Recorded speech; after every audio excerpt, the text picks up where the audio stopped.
आज हम आपको एक ऐसे प्लेन क्रैश की घटना के बारे में बता रहे हैं जिसमें सवार यात्रियों को करीब 72 दिनों बाद रेस्क्यू किया गया था। इतना ही नहीं, जिंदा बचे लोगों ने अपने भूख मिटाने के लिए प्लेन क्रैश में मारे गए कुछ यात्रियों का मांस भी खा लिया था, जिस पर बाद में हॉलीवुड फिल्म भी बन चुकी है। इतिहास में ये दुर्घटना 1972 एंडीज फ्लाइट डिजास्टर या मिरेकल ऑफ एंडीज के नाम से जानी जाती है।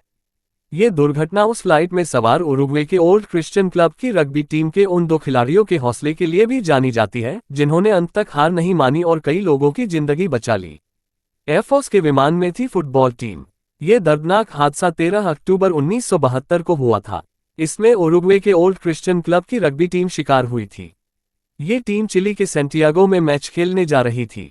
उरुग्वे एयरफोर्स का प्लेन टीम के प्लेयर्स और मैनेजर्स के साथ उनके परिवार और दोस्तों को लेकर एंडीज के ऊपर से गुजर रहा था। प्लेन में कुल 45 लोग सवार थे। उड़ान भरने के कुछ देर बाद ही मौसम खराब होने लगा था। एंडीज के सफेद बर्फीले पहाड़ों में पायलट को कुछ नजर नहीं आ रहा था। मौसम खराब था और पायलट को संभावित खतरा नजर आने लगा था। एक झटके में विमान तबाह। करीब 14,000 फीट की ऊंचाई पर न जाने क्या हुआ कि पायलट अपनी पोजीशन समझ नहीं पाया और एक झटके में प्लेन एंडीज पर्वत की एक चोटी से टकरा गया। तूफानी रफ्तार वाले प्लेन के एंडीज पर्वत से टकराते ही जोरदार धमाका हुआ। दूसरे ही पल धूधकर जलता एंडीज पर्वत में गुम हो गया। इस भयानक हादसे में 18 लोगों की मौत हो गई। बाकी 27 लोग जैसे तैसे बच तो गए, लेकिन एंडीज की हाड़ कंपा देने वाली बर्फ के बीच जिंदगी उनके लिए मौत से बदतर साबित हो रही थी। शुरू हुआ सर्च ऑपरेशन पर कोई नहीं मिला। हादसे की जानकारी मिलते ही उरुग्वे की सरकार ने सक्रियता दिखाई और बचाव अभियान शुरू किया, लेकिन प्लेन का रंग सफेद होने के कारण बर्फ से ढके सफेद एंडीज पर उसे ढूंढना घास के ढेर में सुई ढूंढने के बराबर था। लगातार 10 दिनों तक असफलता हाथ लगने पर 11वें दिन बचाव अभियान बंद कर दिया गया। सबका मानना था कि एंडीज के विषम मौसम में बिना खाना और पानी के किसी का भी इतने दिनों तक जिंदा रहना नामुमकिन है। बचे हुए लोगों के बीच भूख से लड़ने की जंग। उधर दूसरी तरफ बचे हुए 27 लोगों में से कुछ घायलों की जान चली गई। बाकी बचे लोगों ने अपने पास उपलब्ध भोजन को छोटे छोटे हिस्सों में बांट दिया ताकि वो ज्यादा दिन तक चल सके। पानी की कमी को दूर करने के लिए उन्होंने प्लेन में से एक ऐसे मेटल के टुकड़े को निकाला जो धूप में बहुत जल्दी गर्म हो सके। फिर उस पर बर्फ रखकर उसे पिघलाकर पानी इकट्ठा करने लगे।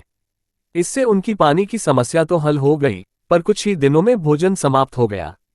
खाए साथियों की लाश। भोजन खत्म होने के बाद बचे हुए लोग भूख से इस कदर परेशान हो चुके थे कि उन्होंने अपने साथियों की लाश के टुकड़े करके खाना शुरू कर दिया। एक झटके में आए मौत से बचे ये लोग अब असहनीय अंत की ओर बढ़ रहे थे। प्लेयर्स ने बचाई जान। अब केवल 16 लोग ही जिंदा बचे थे और हादसे को 60 दिन बीत चुके थे। मदद की कोई उम्मीद दिखाई नहीं दी तो 2 फुटबॉल प्लेयर्स नैंडो पेरेडो और रॉबर्ट कैनेसा ने सोचा कि यहां पड़े पड़े मरने से अच्छा है कि मदद की तलाश में निकला जाए।